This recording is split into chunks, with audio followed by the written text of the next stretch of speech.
أهلا بالحبايب. النهاردة معادنا مع فيلم وثائقي خطير جدا بيهدد حرفيا اللي أمريكا بتعمله من سنين وسنين، وهو فرض وتثبيت وتبنيها لنظريات خاطئة في حين إعلانها إنها بلد الحريات الأولى على العالم. تعالوا نشوف سوا هل هي فعلا بلد الحريات وشعار تمثال الحرية يستحق يكون لأمريكا، ولا إيه اللي بيحصل خلف الستار؟ والحلقة النهاردة من تعليقي محمد عسكر وكتابة لحسن بن الحبيب، وهتكون باللغة الفصحى السهلة والبسيطة. بس قبل كل حاجة يا ريت ندعي لإخواتنا في غزة وفلسطين، ونكمل بعد الفاصل.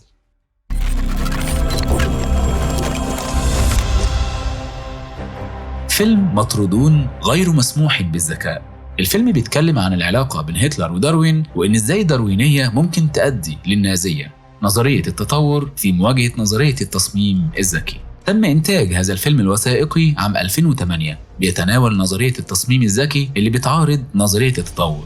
بيوثق الفيلم شهادات علماء من المجتمع العلمي بقمع الأكاديميين اللي بيقولوا بنظرية التصميم الذكي وينتقدوا نظرية التطور لداروين، ويحاربوا اللي بيعتبروه المؤامرة العلمية لفرض تدريس نظرية علمية واحدة في البلاد. يصور الفيلم نظرية التطور بأن لها علاقة بالفاشية والمحرقة والشيوعية والإلحاد وتحسين النسل، وتعرض الفيلم بعدد من المسارح اللي بلغ عددها 1052 مسرح، وهو أمر لم يحدث لأي فيلم وثائقي أنتج من قبل، وحقق إيراد بلغ أكثر من 2,900,000 دولار خلال أسبوع واحد، وحصل بشكل كلي على 7,700,000 دولار، وده اللي خلاه الفيلم الوثائقي صاحب الترتيب ال23 في تسلسل الأفلام الوثائقية الأعلى إيرادات في الولايات المتحدة. بدأ الفيلم بخطاب للدكتور بنستاين يلقيه على جمهوره في أحد القاعات: الحرية هي أساس أمريكا، حرية التكلم، حرية التجمع، حرية التدين، وأمريكا لا تكون أمريكا بدون حرية. الحرية هي من جعلت هذه البلاد عظيمة. الحرية هي من سمحت بالابتكار والاكتشاف. تخيل إن سلبت منا كل هذه الحريات، لكن لسوء الحظ نحن نفقد حريتنا في أهم قطاعات المجتمع الذي هو العلم. لطالما اعتقد بن أن العلماء أحرار في طرح أي سؤال بدون خوف من أي رد انتقامي، لكن اكتشف مؤخراً أن هذا ليس هو الحقيقة. بدأ الأمر حينما قابل عالم الأحياء التطورية دكتور ريتشارد سترينبرغ في واشنطن، الذي دمرت حياته لما خرج عن الجماعة أثناء عمله كمحرر في مجلة علمية. كانت جريمته أنه تجرأ ونشر مقالاً للدكتور مير الذي يعتبر أحد منارات التصميم الذكي. المقال أشعل عاصفة قوية من الجدل لمجرد أنه اقترح أن التصميم الذكي قد يكون قادراً على توضيح كيف بدأت الحياة. نتيجة لذلك فقد الدكتور سترينبرغ مكتبه، وتم التحري عن معتقداته الدينية والسياسية والضغط عليه ليستقيل. قال سترينبرغ أن أنصار التصميم الذكي قد طرحوا عدداً من الأسئلة الهامة، وأراد أن يجلب تلك الأسئلة لطاولة النقاش والعرض والمناقشة، لكن الناس انزعجوا لدرجة ما وصفه سترينبرغ بالتهور العاطفي. قالوا أن ستيفن ماير مسيحي معروف وأنه ينتمي للحزب الجمهوري، وتم تصوير سترينبرغ كإرهابي ثقافي فقط لأنه أعطى موضوع التصميم الذكي بعض المصداقية. ما سمعه بنستاين جعله في حيرة بعض الشيء، لذا قرر الجلوس مع مايكل شيرمر أحد أنصار نظرية التطور، وسأله عن حرية الكلام والنشر، وهل فعلا يمكن لشخص أن يطرد بمجرد أن يذكر كلمة التصميم الذكي؟ أجابه شيرمر بالنفي، وقال أن حرية النشر والكتابة مكفولة للجميع، ولا أحد يطرد لمثل هذه الأسباب. قرر دكتور بن البحث في هذه المسألة أكثر والتأكد من الأمر، لذا جلس مع علماء آخرين تم طردهم كذلك، وسألهم عن أسباب وظروف تعرضهم للطرد. الدكتورة كارولاين، وانتهت مهنتها الأكاديمية الواعدة بشكل مفاجئ في قسم علم أحياء الخلية في جامعة جورج ميسون، وانتهت مهنتها الأكاديمية الواعدة بشكل مفاجئ. تحكي الدكتورة كروكر قصتها قائلة: دعاني مشرفي إلى مكتبه وقال سيكون علي أن أعاقبك لقيامك بتدريس نظرية الخلق. قالت أنها ذكرت فقط نظرية التصميم الذكي ولم تذكر نظرية الخلق. قال: ومع ذلك يجب علي أن أعاقبك. ثم فقدت وظيفتها، وليس هذا وحسب، بل وجدت نفسها في القائمة السوداء غير قادرة على إيجاد عمل في أي مكان، وفي كل مقابلة يتم رفضها حتى لو لم تذكر لهم خطيئتها العلمية، والتي كانت مجرد تدريس ما قامت الجامعة من أجله، الحرية العلمية. لم يقتصر الأمر عند علماء الأحياء، فعندما كتب جراح الأعصاب مايكل إيجنور مقالة لطلاب المدرسة العليا تقول أن الأطباء ليسوا بحاجة لدراسة نظرية التطور لكي يزاولوا الطب، تحرك الداروينيون بسرعة لإبادة هذا التهديد الجديد، وتعرض للسب والشتم بألفاظ بذيئة، وكتبت ضده الكثير من المدونات، واقترح البعض الاتصال بالجامعة التي يعمل بها لأنه قد حان وقت تقاعده. كان مايكل إيجنور يعلم أنه سيقابل بنقد شديد بعد نشر المقالة، لكن ما أدهشه وحشية هذا النقد وانحطاطه. الأستاذ روبرت ماركس كان أيضا ضحية للداروينيين، حيث أغلقت جامعة بايلور موقع البحث العلمي الخاص به، وألزمته بإعادة المنح العلمية بمجرد أن وجدوا رابطا بين أبحاثه ونظرية التصميم الذكي. أحس بصدمة شديدة، فعلى مدار 30 عاما من العمل في الوسط العلمي لم يسبق أبدا أن عُمل بهذه الطريقة المهينة.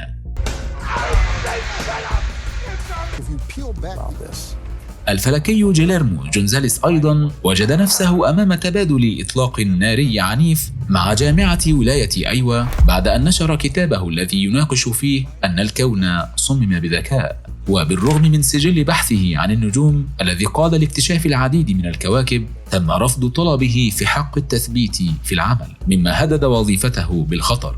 يقول جونزاليس لكل من يهتم بوظيفته أن يترك آراءه عن التصميم الذكي جانبا، وقال أن الناس يثورون عاطفيا اتجاه ذلك، فبمجرد أن تقول كلمة التصميم الذكي في غرفة أكاديمية تعتبر عندهم كلمات مقاتلة وإعلان حرب. بالإضافة إلى هؤلاء العلماء الذي كان لديهم استعداد للظهور على الكاميرا، صادف بنستاين العديد منهم ممن لم يجرؤوا على إظهار وجوههم مخافة أن يفقدوا وظائفهم، وكلهم يؤكدون على رفض المؤسسة العلمية لأي بحث عن التصميم الذكي أو حتى مجرد ذكره، فهذه الكلمة تعني عندهم نظرية الخلق. وبطريقة منهجية وعديمة الرحمة يتم قمع أنصار التصميم الذكي.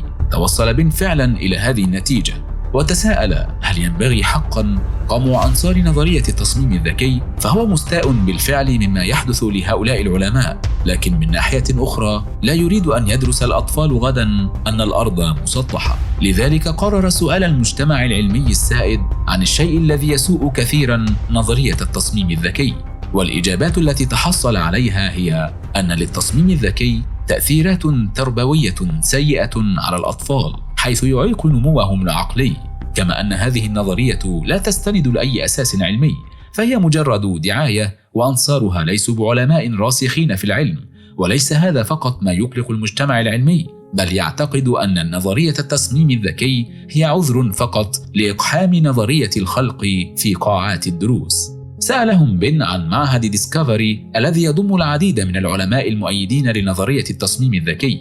قالوا له أن هذا المعهد مجرد مؤسسة لامتصاص الأموال من المستثمرين المتدينين لتحويل نظرية الخلق لنسخة معقمة والزج بها في قاعات الدروس. لم يكتفي دن بالإجابة التي قدمها المجتمع العلمي، بل ذهب لمعهد ديسكفري ليسمع منهم مباشرة إن كانوا بالفعل مجرد متدينين يريدون إقحام نظرية الخلق في قاعات التدريس. وصل بن للمعهد والتقى بمديره بروس تشابمان، ومباشرة طرح عليه دكتور بن سؤالا مفاجئا: دكتور تشابمان، عندما تبحثون عن تمويلات لمعهدكم، ألا تخبرون المتبرعين أنكم تريدون سحب كل هؤلاء العلماء من قاعات الدروس ووضع السيد المسيح بدلا عنهم؟ أجاب دكتور تشابمان أن هذا ليس نقاشا دينيا، فلديهم علماء من خلفيات متعددة كلهم يجمعون على فشل نظرية التطور، فقط الذين لا يملكون حجة يذرون الرمل على الأعين.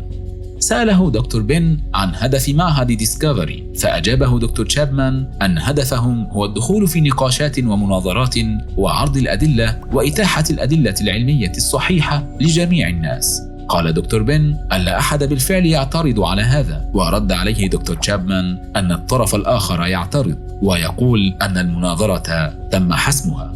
ادعى دكتور تشابمان أن لا علاقة بين التصميم الذكي والدين، لذا كانت وجهة بن الثانية جامعة بيولا المعروفة سابقا بمعهد لوس أنجلوس للكتاب المقدس، التقى فيها بالبروفيسور بول نيلسون أحد أنصار نظرية التصميم الذكي. سأله دكتور بن: هل أنت واعظ؟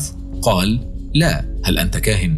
قال: لا. هل أنت قس؟ قال: لا. قال دكتور بن: ألا يعني هذا أننا داروينيون جميعا؟ أجاب نيلسون أن الأسئلة التي لم تجب جيدا لا تختفي. قاطعه بن قائلا: أتريد إخباري أن هناك نقاشا فعليا بين العلماء حول حدوث التطور أو عدم حدوثه؟ أجاب دكتور نيلسون أن التطور كلمة تعتمد على تعريف الشخص لها. إذا كانت تعني التغير مع الزمن، فحتى أكثر الأصوليين تشددا لن ينكر تغير الأرض عبر التاريخ، لكن إذا عرفت التطور بدقة بأنه انحدار كل الحياة على الأرض من سلف وحيد مفرد بواسطة التحور غير الموجه والانتخاب الطبيعي، فإن علماء الأحياء ستكون لديهم أسئلة جادة بخصوص هذا. رد عليه دكتور بن بقوله: لكن نظرية التصميم الذكي ما هي إلا تصغير لنظرية الخلق. فأجابه دكتور نيلسون أن نظرية الخلق تبدأ في محاولة الجمع بين الكتاب المقدس وبيانات العلم، لكن نظرية التصميم الذكي لا تفعل هذا، فهي تدرس الأنماط في الطبيعة وتعطي أفضل التفاسير لها بأنها نتاج تصميم ذكي. بعد هذه المقابلات والحوارات لم يعد بن يعتقد أن هؤلاء العلماء جاهلين أو مجانين كما يقال عنهم، لكن ما زالت لديه بعض الشكوك في كون نظرية التصميم الذكي مجرد تصغير لنظرية الخلق. لذا كانت وجهته التالية إلى دكتور ديمبسكي، وفي المقابلة قال له هذا الأخير أن التقنيات المادية كالانتخاب الطبيعي ليست كافية لتفسير كل ما نراه في علم الأحياء. اعترض عليه دكتور بن أن داروين قدم أدلة في رحلاته ودراساته في جزر جالابيجوس على أن التطور فسر الحياة. أجابه دكتور ويليام أن داروين بالفعل كان لديه بعض الرؤى الصحيحة، لكن ليست كافية لتفسير كل شيء. تساءل بن بفضول: ما الذي يجعل هؤلاء يعتقدون أن لديهم القطعة المفقودة؟ سافر بهذا السؤال لدكتور ستيفن ماير، الرجل الذي أوقع البروفيسور ريتشارد ستيرنبرغ في مصيبة كبيرة. التقى به في مقهى وجلسا معا. قال له دكتور بن: داروين مدفون في ركن العباقرة في دير ويستمنستر مع نيوتن، وأنت هنا في ريدموند في بناية صغيرة بدون علامة. من الواضح أنك ذكي، لكن كيف تجرؤ على تحدي شخص يرقد في ركن العباقرة؟ أجابه دكتور ماير أن هذا قد يبدو قبيحا، لكنه هو ما يفترض بالعلماء أن يقوموا به. وأثناء دراستي لتركيب نظرية التطور توصلت إلى أن هناك حجة مضادة لها. قال دكتور بن: أنت هنا في مكتب صغير مع بعض الرجال، وفي الطرف المقابل كليات لأعظم الجامعات بالعالم.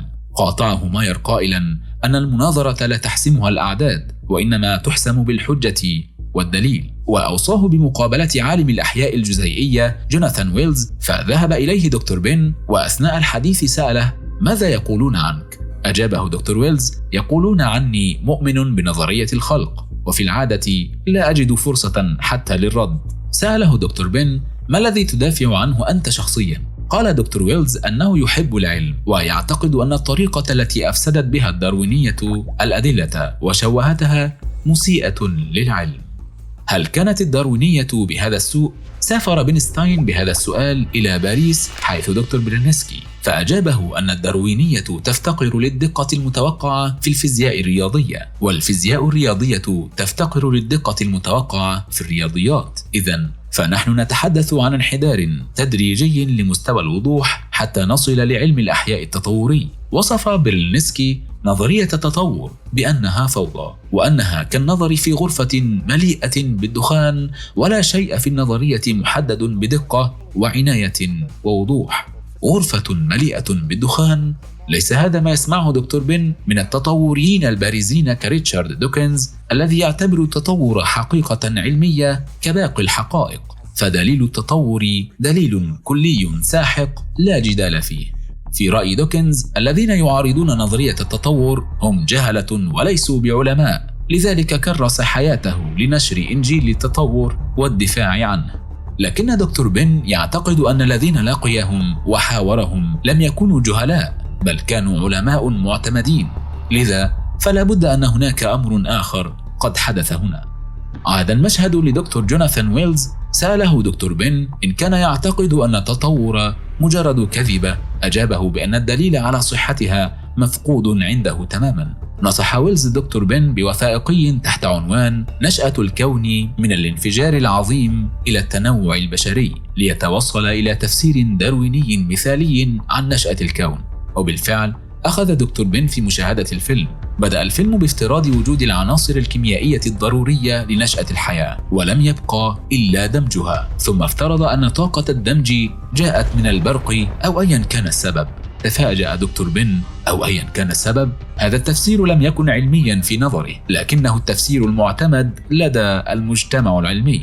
وهذا التفسير القائم على الافتراض والعشوائية لم يقبل به أنصار التصميم الذكي، وقاموا بتفنيد إمكانية ظهور الحياة بهذه الطريقة. فهذا غير محتمل بشكل مدهش، فهو يساوي تقريبا احتمالا واحدا فقط من تريليون تريليون تريليون تريليون تريليون تريليون احتمال.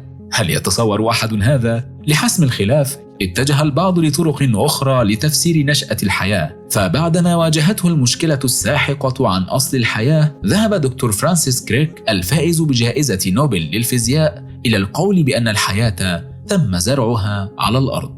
جلس دكتور بن في حيرة يتأمل التفسيرات الداروينية لنشأة الحياة. هل فعلا نحن نتحدث هنا عن العلم أم خيال علمي؟ بغض النظر عن نشأة الحياة، هل هي من مصمم أم نتيجة انتخاب طبيعي؟ فالجميع متفقون على أنها بدأت من خلية. لكن ما هي الخلية؟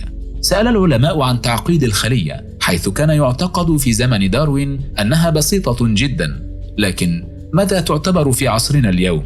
وكانت الإجابات صادمة. قال له العلماء: الخلية مجرة، هي عالم لم يستطع داروين تخيله قط. احتاج دكتور بن للمعرفة أكثر عن الخلية، لذا اتجه لعالم الأحياء الجزيئية دوج أكس، وهذا الأخير شرح له التعقيد الرهيب الموجود في الخلية. ولما رأى دكتور بن كمية التعقيد الموجود في الخلية، تساءل ما إذا كان هذا التعقيد بالفعل يتجاوز التصور الدارويني أم لا.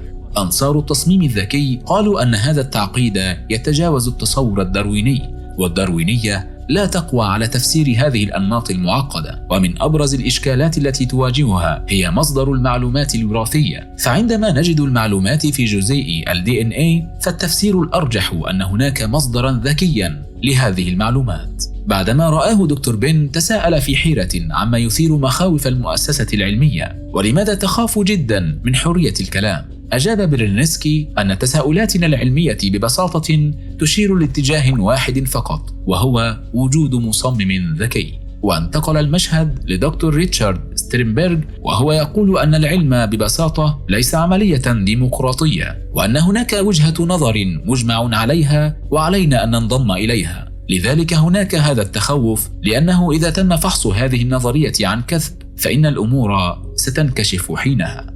توصل دكتور بن إلى أن الصراع بين أنصار التصميم الذكي وأنصار نظرية التطور أعقد مما كان يظن، وأن المؤسسة العلمية تقوم بقمع أصحاب التصميم الذكي بشكل منهجي، بل وتتم شيطنتهم وتقديمهم بشكل خاطئ، وتتم مراقبتهم بشدة. وليس هذا فقط، بل توجه الإعلام ضدهم، وأي صحفي يعطي بعض المصداقية لكلامهم سيكون مصيره التسريح، كما هو حال المؤلفة والصحفية باميلا وينيك. وحينما تفشل كل محطات التفتيش، تكون المحكمة هي المحطة الأخيرة، حيث يتم أخذ الناس إلى المحاكم ومقاضاتهم. هل من وظائف المحكمة الفصل في المسائل العلمية؟ لا بد أن التصميم الذكي يهدد شيئا ما في صميم المؤسسة الداروينية. لقد وصل الأمر بأنصار نظرية التطور إلى شن حرب عشواء على الدين لإخماد نار التصميم الذكي من منبعه. وخير مثال على ذلك ريتشارد دوكنز، الذي شن حربا شاملة على الدين في كتابه وهم الإله، وزعم فيه أن العلم ضد الدين. هل فعلا العلم ضد الدين؟ قصد دكتور بن مؤلف كتاب وهم دوكنز أستاذ أكسفورد أليستر ماكجراث ليطرح عليه بالذات هذا السؤال.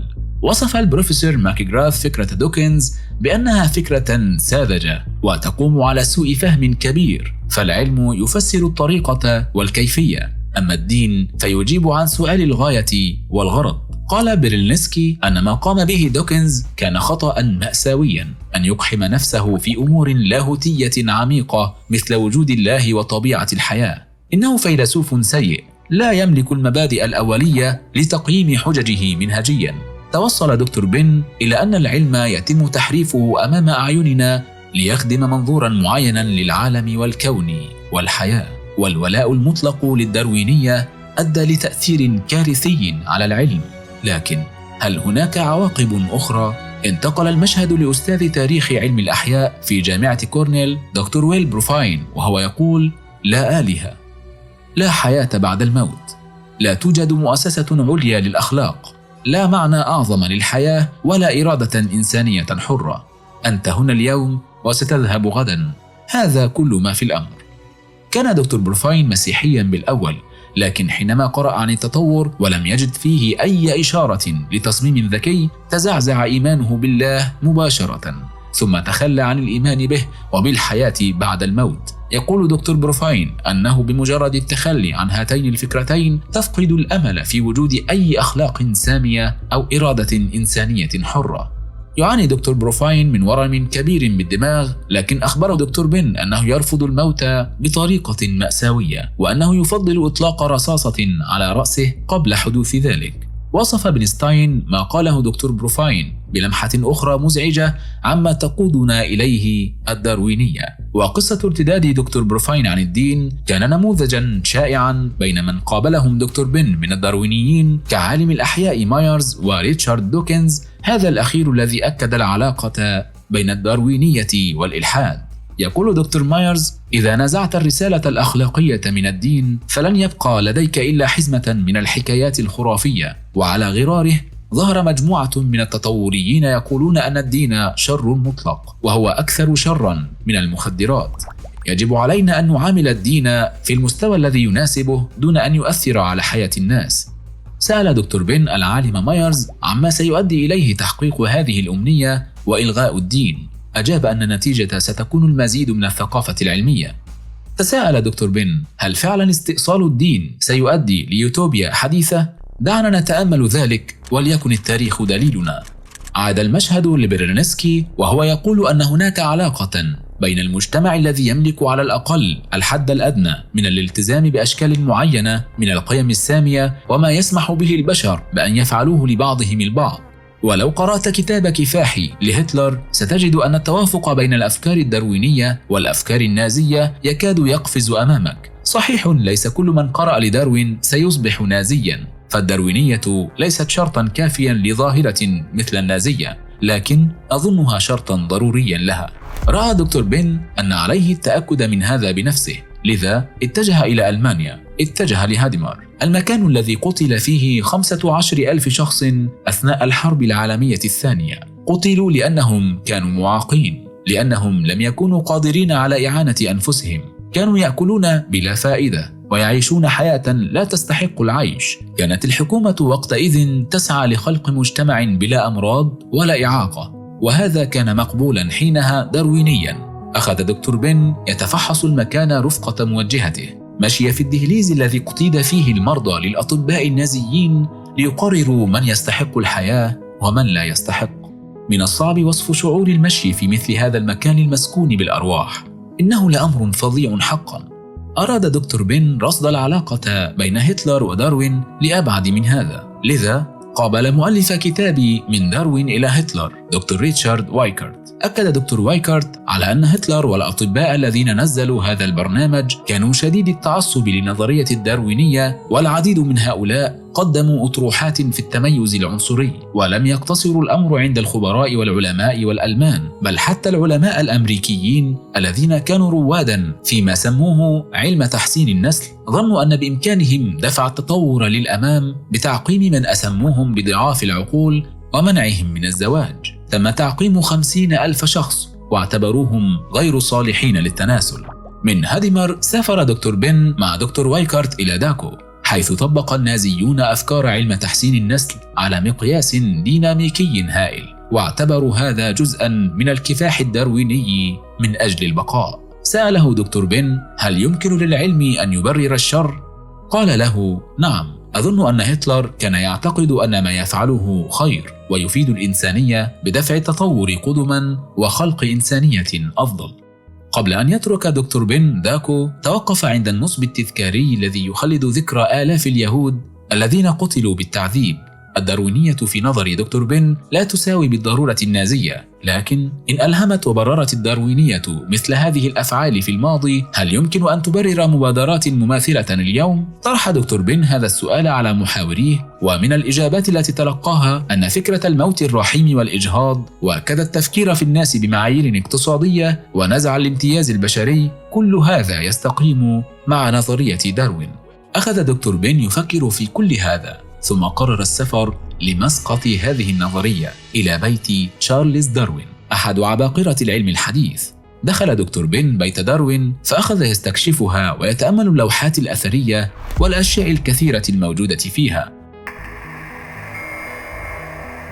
وقف أمام تمثال داروين فأخذ يتأمل فيه لبعض الوقت. المؤسسة الداروينية ضخمة وحصينة جدا وتبدو منيعة. يعلم دكتور بن أنه لا يستطيع إسقاطها، لكن يمكنه على الأقل أن يواجه الذين طردوا العلماء، وهذا ما قرر فعله بالضبط.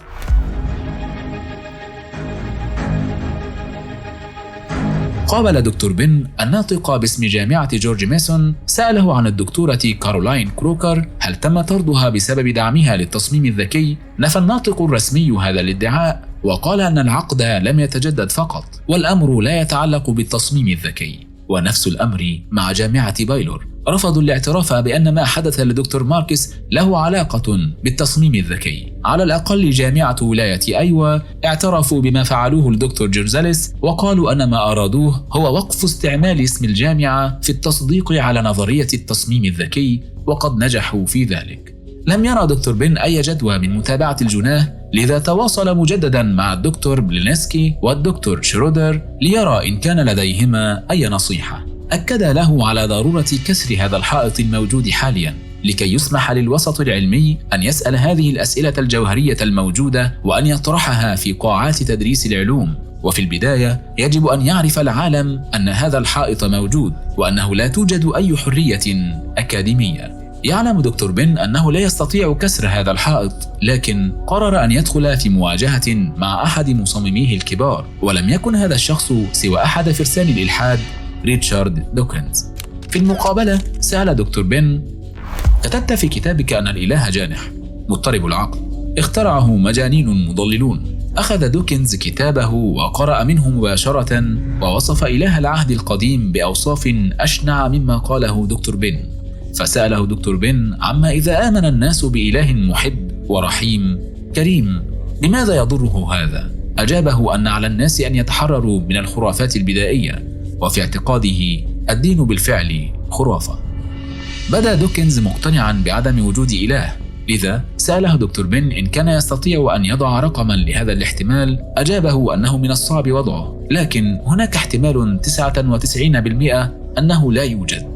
سأله دكتور بن لماذا 99 وليس 97% مثلا؟ رد عليه أنه ليس مرتاحا لمسألة وضع الاحتمال، لكن وجود الإله غير محتمل بدرجة كبيرة. قال دكتور بن هل يمكن أن تكون النسبة 47% مثلا؟ رد عليه أن النسبة تفوق 50% بكثير. سأله دكتور بن من خلق السماوات والأرض؟ اعترض دوكنز على استعماله كلمة من، وأعاد دكتور بن صياغة السؤال كيف تكونت السماوات والأرض؟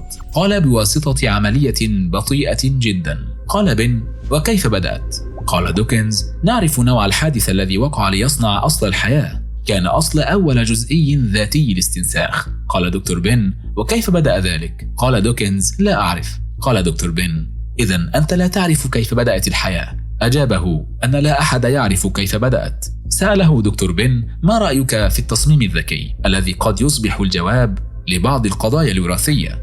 قال دوكنز أنه من المحتمل أنه في وقت سابق في مكان ما في الكون وجدت حضارة تطورت بأحد الطرق الداروينية إلى مستوى عال جدا من التقنية، وصمموا شكلا من أشكال الحياة وبذروه في كوكبنا، وهناك دليل على هذا. فإذا نظرت لتفاصيل الكيمياء الحيوية وعلم الأحياء الجزيئي فقد تجد توقيعا لمصمم ما، وهذا المصمم قد يكون أكثر ذكاء من أي مكان آخر في الكون.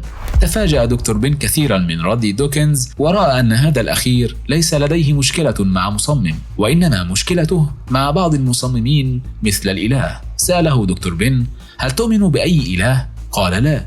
قال بن: ماذا لو التقيت بإله بعد موتك وسألك، كيف ستجيب؟ ضحك دوكنز ثم قال: سأقول له: سيدي، لماذا تجشمت كل تلك الآلام لإخفاء نفسك؟ دوكنز يدعي أن الله متخف، لكن أنصار التصميم الذكي يقولون عكس ذلك، وأنه قد نستطيع أن نلتقي الله من خلال العلم. رجع بنا الفيلم لمشهد البداية، ودكتور بن يلقي خطابه على جمهور غفير: إننا نعتبر الحرية أمراً مجمعاً عليه في هذه البلاد.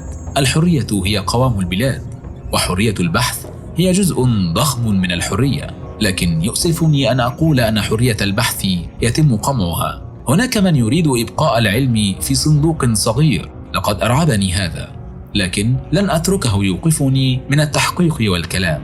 إن الحقيقة التي طرحوها أرضاً سترتفع مرة أخرى، لأنه لا كذب يعيش للأبد، وإذا سندنا الحرية فحتماً سنكون الغالبين. بهذا الخطاب الحماسي اختتم هذا الفيلم العظيم الذي فضح الداروينيين وكشف الحقائق للناس. وأنت أيها المشاهد الكريم، لا تنسى أن تترك لنا تعليقاً على الفيديو. هل شاهدت هذا الفيلم من قبل؟ وما رأيك فيه؟